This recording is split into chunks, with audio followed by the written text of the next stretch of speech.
Items you will need. Most items you will need come included with the PlayStation 4 in the box.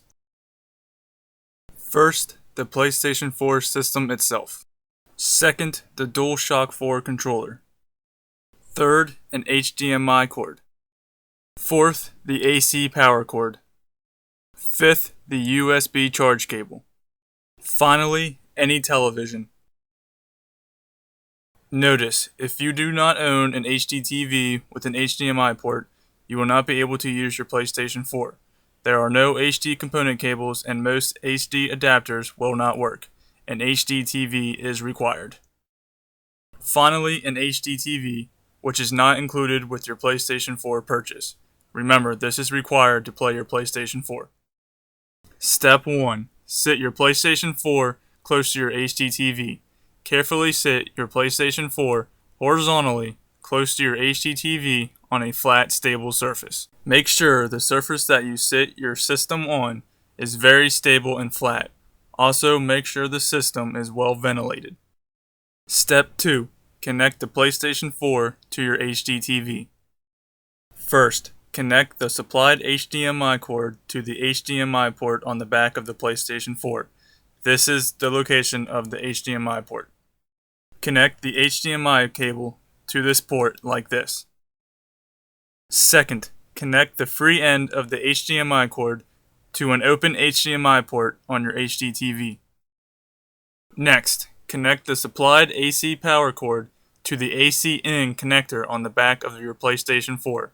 This is where the AC in port is located. Connect the AC power cable to this port like this. Caution: do not plug in the AC power cord to an electrical outlet until you have first plugged in the HDMI cord. Finally, plug in the free end of the AC power cord to an electrical outlet. This is what a successfully connected PlayStation 4 will look like.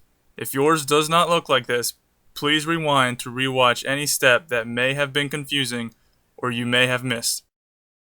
Step 3. Connect a LAN cable. This is optional.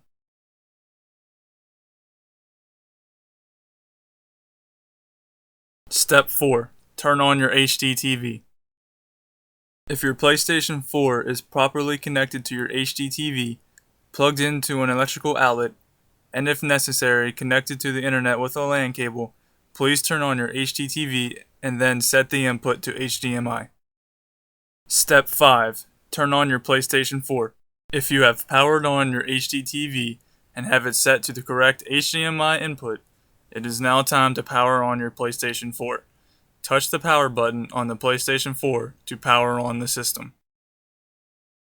The power indicator will blink blue and then light up and stay white. Step 6. Connect the DualShock 4 controller. Once you have powered on your system, it is now time to connect and register your controller to the PlayStation 4. The controller must be registered to the system if it is the first time being paired with the system. Connect the supplied USB cable to the USB port on the front of the PlayStation 4. This is where the USB port is located. Plug in the USB cable to the port like this. Now, plug the other end of the USB cable to the USB port on the DualShock 4 controller. This is where the port is located on the controller. Plug in the USB cable to the port like this. The light on the controller should be yellow. Then, press the PS button on the controller to power it on. This is where the PS button is located on the controller. The light on the controller should turn blue. Step 7. Initial setup. Follow the on-screen instructions after the system and controller are powered on to fully set up your PlayStation 4. During this step, you will set up an internet connection, adjust the date and time, as well as adjusting other settings. This is what your PlayStation 4 will look like when you have completed its setup. You can now enjoy the experience of what is the PlayStation 4.